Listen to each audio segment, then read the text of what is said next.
Jesus Cristo, segundo Mateus. Glória a vós, Senhor.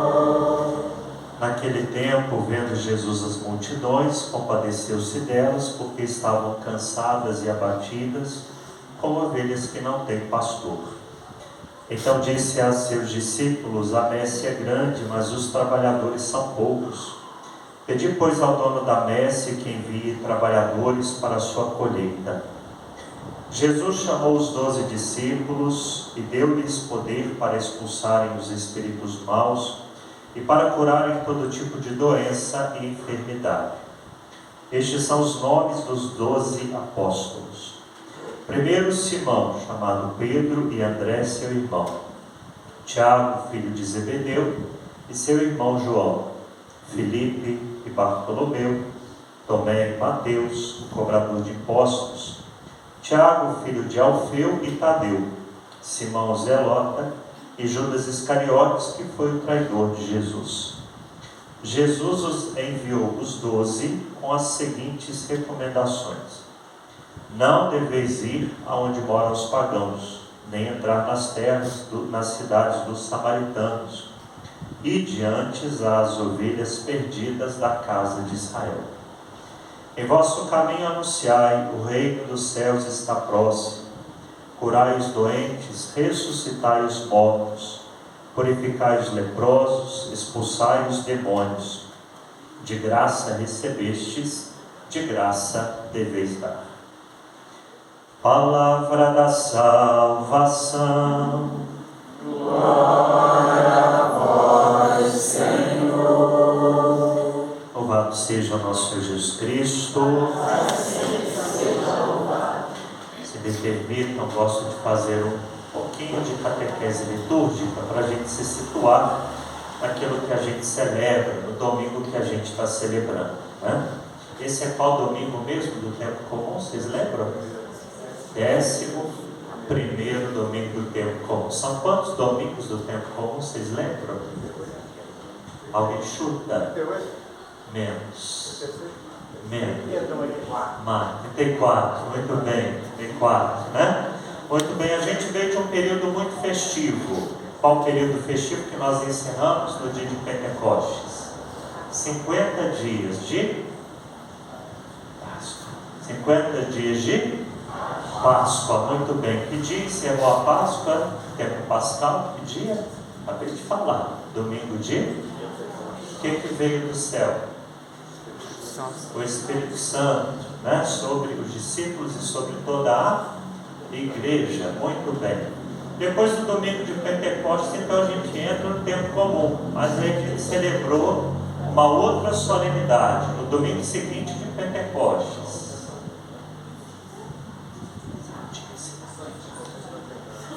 Qual foi a solenidade que a gente celebrou, gente? Santíssima Trindade, pelo amor de Deus, não é comunidade, né? Aí a gente teve outra solenidade, agora sexta-feira, aliás, quinta-feira, depois da Santíssima Trindade, uma quinta-feira, Corpus Christi, né? E sexta-feira, agora, a próxima passada, a gente teve outra solenidade. Qual foi a solenidade? Sagrado Coração de Jesus, né? Então a gente começou o tempo comum com um monte de solenidade. Semana passada foi domingo comum, 10º, que foi o chamado de Mateus. Lembram do Evangelho? Sim? Mateus fazia o que mesmo? O que Mateus fazia? Ele era cobrador de impostos, considerado ladrão e também traidor da pátria de Israel, né? Do povo judeu, né? Muito bem. Então hoje a gente entra nesse 11º domingo do tempo comum com a seguinte pergunta: qual a tua missão? Você já se perguntou sobre qual a tua missão?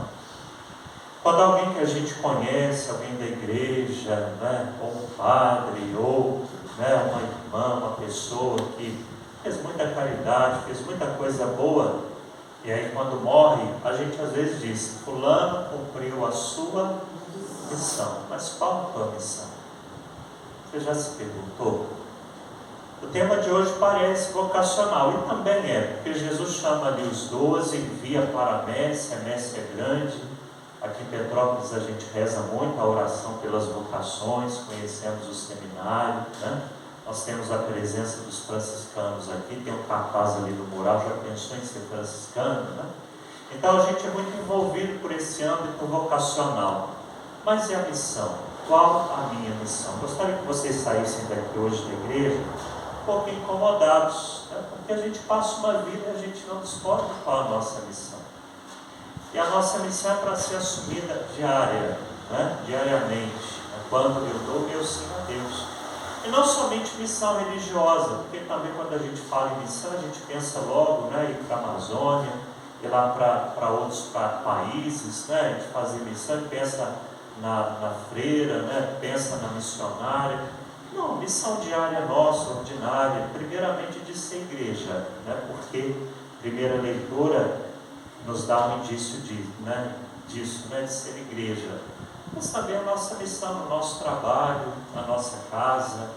Tem tantas outras missões que também são importantes e que nós, enquanto povo e rebanho do Senhor, devemos levar adiante. A primeira leitura é como que já essa um pré-anúncio, um preâmbulo, né, da aliança que Deus quer fazer com Israel no Monte Sinai.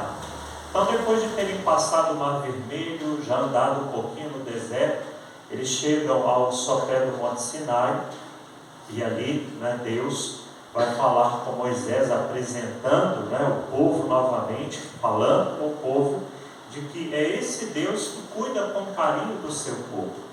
É interessante que Deus não escolhe Israel lá, né, já com Abraão, né, lá no passado, por ser o melhor povo, por ser um povo poderoso, belicamente falando, com armas, com exércitos, mas era o menor povo, e Deus escolhe, e Deus ama.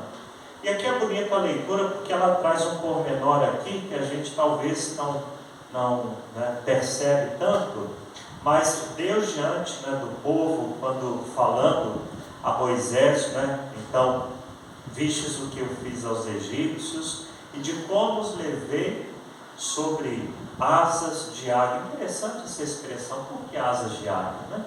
Então a águia, ela traz para nós dois ensinamentos. Primeiro, porque ela voa muito alto, né? Então, ou seja, lá nas alturas, ela está protegida de qualquer predador, né?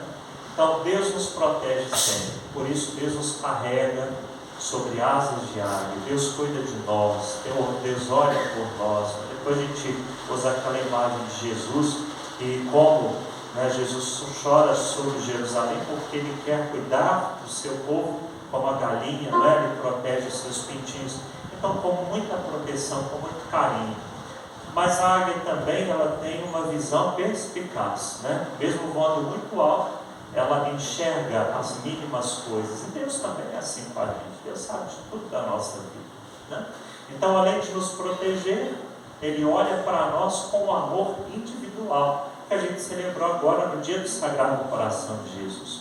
E ainda mais, né? Então, depois de fazer tudo isso, então vocês devem guardar os meus mandamentos, devem guardar a minha palavra, e vocês serão para mim uma porção escolhida, um povo santo e, né, um reino de sacerdotes, né? Então, olha só o carinho de Deus. Deus nos escolhe. Então, qual a tua missão, primeiramente? De ser filho de Deus nessa terra. Nós somos, pelo batismo, inseridos na igreja, povo sacerdotal, povo santo, né? Mas a nossa primeira missão é ser filho de Deus aonde quer que nós estejamos, a levar a presença de Deus pela nossa vida, pelo nosso testemunho.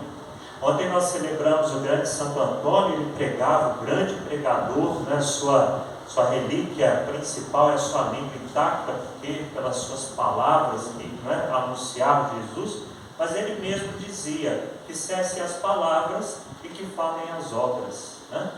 Então vejam, meus queridos irmãos, né, a grandiosidade da proposta de Deus para nós. Nós somos o povo de Deus, nós somos essa raça escolhida. Deus nos ama. E por quê? Porque segundo a sua misericórdia. Talvez se a gente for, não tem resposta porque Deus nos escolhe, né? Por que Deus te escolheu?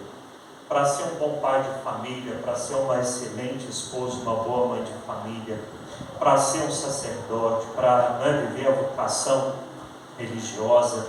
Por que Deus nos escolheu? Nós somos tão miseráveis, tão pequenos como o povo de Israel, porque Deus, no seu olhar perspicaz, Ele olha para nós aquilo que a gente pode dar de melhor na nossa vida, enquanto a missão que Ele nos confia.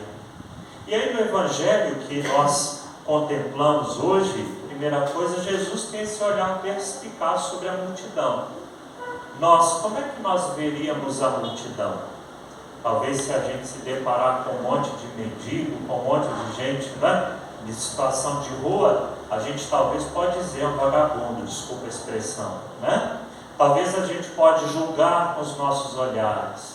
Talvez a gente pode logo pensar na nossa cabecinha, Mas pelo contrário, Deus olha para nós e vê as nossas necessidades. E esse é o olhar de Jesus.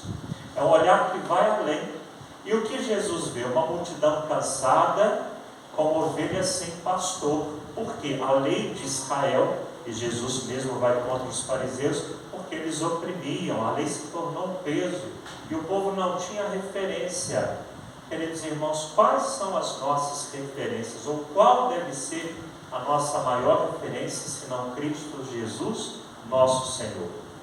E esse Cristo que se apresenta a nós, por meio sim, do sacerdote que conduz a paróquia, por meio do coordenador, que é um braço do sacerdote para coordenar a comunidade, ou o movimento, ou a pastoral, ou o pai de família que tem a missão de educar, de sustentar a família, ou a mãe que tem a sua missão de zelar pelo esposo, pelos filhos, pela casa, ou o professor que tem a grande missão de ensinar com sabedoria, com amor pela profissão, mesmo quando tudo nos faça desanimar. Estão entendendo que cada um de nós carregamos uma missão especial e nós também, em Cristo, nós nos tornamos pastores? Tem gente que está sob a nossa responsabilidade. Tem ou não tem? Sim ou não? Sim. Tem gente, a própria casa, nós somos pastores dos nossos. No nosso movimento, na nossa comunidade, gente, como dói no coração e deve doer quando alguém se afasta da comunidade, da paróquia, por causa do padre, por causa de alguém que está à frente. Então vejamos a nossa responsabilidade de não perdermos nenhum daqueles que o Pai nos confiou. E isso não somente, repito, para nós, enquanto líderes, mas para cada um de nós, porque essa é a missão que o Pai nos confiou. Essa é a missão que Jesus dá para nós. Tanta gente aí que também está desorientada, está perdida no mundo. Está ou não está, gente? E o que a gente faz? Dentro da nossa casa mesmo, quanta gente ali não quer saber nem de Deus, não quer saber de rezar, não quer saber de ir à missa, não quer saber. Será por quê? Será que talvez a gente não está deixando alguma coisa a desejar? Ou porque não assumimos a nossa missão, que não é falar, gente, que não é tanto pregar, porque se a gente vai pregar muito dentro de casa, e às vezes dentro de casa, quem convive com a gente 24 horas, sabe como nós somos. Por isso o nosso testemunho, por isso a nossa real identificação com Cristo Jesus, que não é fácil. Então a missão que cada um de nós temos não é fácil, mas nós contamos com a graça dele. Tem um ditado que nós dizemos: Deus não chama os capacitados, mas Ele capacita aqueles que Ele escolheu. Não somos os melhores, mas se Ele nos investe de alguma missão, que a gente possa levar a cabo, porque Ele vai nos dar a graça necessária para a gente atuar nessa missão. E dali Jesus escolhe e chama 12 homens, Então vamos lá, daqueles que a gente conhece mais um pouco, O que Mateus fazia mesmo? Ele era cobrador de imposto, era considerado ladrão, Ou seja, seja, a semana passada a gente ouviu, ele deixou tudo, a sua segurança, mesa, riqueza, e começou a seguir Jesus, né? Fala aqui a lista dos 12, de Judas Iscariotes, né, que também se tornou ladrão e traidor, entregou Jesus. Pedro era um homem rude, né, extremamente apaixonado por Jesus, mas Pedro também era de cabeça dura. Tem gente de cabeça dura na nossa casa, gente? Tem ou não? Tem gente de cabeça dura na igreja? Não, né? Graças a Deus. Na igreja não tem ninguém de cabeça dura. Né? Graças a Deus, né? Mas em casa a gente tem gente de cabeça dura. Percebam que os apóstolos não eram os maiores, pelo contrário, eram pescadores, era gente simples, né? Ou seja, e por que Jesus escolhe? Pelo seu olhar perspicaz, pelo seu amor. E qual a missão? Não eram grandes pregadores, assim como São Paulo, que veio de uma escola, né, que era um excelente judeu, um exemplar judeu, né? Não eram homens eruditos como São Lucas, que era médico, estudioso, que, né, escreveu o seu evangelho tão refinado, mas eram homens que foram, ao caminhar com Jesus, percebendo que eles também deveriam ser como mestres. E aí, qual a missão que Jesus confia para eles? Olha, vocês vão anunciar primeiramente o reino de Deus. Gente, o reino de Deus é uma pessoa, e essa pessoa é Jesus Cristo. Somente Ele pode nos dar o reino eterno, junto dele. Jesus Cristo é o reino. Então nós rezamos no Pai Nosso: venha a nós o vosso reino. Ele está no meio de nós. Depois Jesus nos envia ainda para curar, para libertar, para expulsar demônios.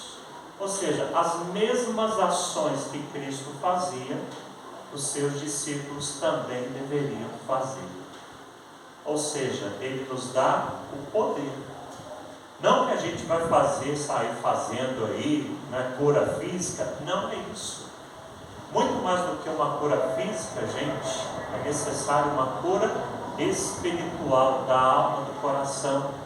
Isso, por sermos íntimos a Jesus, nós podemos fazer. Quantas pessoas a gente pode levar uma palavra boa? Quantas pessoas a gente leva uma palavra de esperança? Quantas pessoas que estão mortas por aí, pelo vício, por uma vida distante de Deus, e a gente pode ali aos poucos, né, fazendo aquela pessoa reviver, ressuscitar, pela graça de Jesus e pela nossa missão. Gente, Jesus dá o poder de expulsar os demônios. Quanto capeta tem por aí? Tem ou não tem? Tem. E às vezes o capeta está onde? Dentro de nós também. Quando a gente permite, né? Então o exorcismo não é somente o Padre Antônio Carlos, né? É sim pelo poder da igreja, né? Por terem, né, a investidura da igreja de serem. Mas quantos demônios, diabo é aquele que divide, estão dentro de nós? Quando a gente permite, quando a gente faz uma divisão em casa, na comunidade, no trabalho, quantos demônios a gente precisa lutar diariamente para a gente estar na graça de Deus? Quanta coisa a gente precisa renunciar, né? Isso é a missão que Jesus confia para nós. Então hoje, ao ouvirmos esse chamado de Jesus, que a gente possa também tomar posse, né? Então Jesus te chama para uma missão específica. Qual a tua missão, né? Então lá na tua casa, no teu trabalho, no ambiente onde você está, onde você vive, qual a tua missão? Descubra isso, né? E ofereça para Jesus, para que você possa servir melhor ao reino de Deus. E termino dizendo, não é? De graça recebestes, de graça deveis dar. O que a gente vai ganhar com isso tudo? Com a missão que Ele nos confia. Jesus fala: não leveis bolsa, nem sandálias, nem 2 túnicas, né? O operário é digno do seu salário, do seu trabalho, porém, de graça recebestes, de graça, o que tens que não tenhas recebido. Então, se nós recebemos a graça de sermos missionários, a nossa missão também é levar ao outro. esse Jesus que nos ama e que tem um olhar muito especial por nós. Então veja, repete bem, né, na tua vida, qual a tua área de atuação missionária, né? E peça a Jesus a graça. Segunda leitura termina, que eu já falei demais, né? Qual a grande missão de Jesus? Morrer na cruz por nós, né? Essa é a grande missão, por amor a cada um de nós. E se for possível, e se for necessário, que a gente também dê a nossa vida como nossa missão. Louvado seja nosso Senhor Jesus Cristo. Para sempre seja louvado.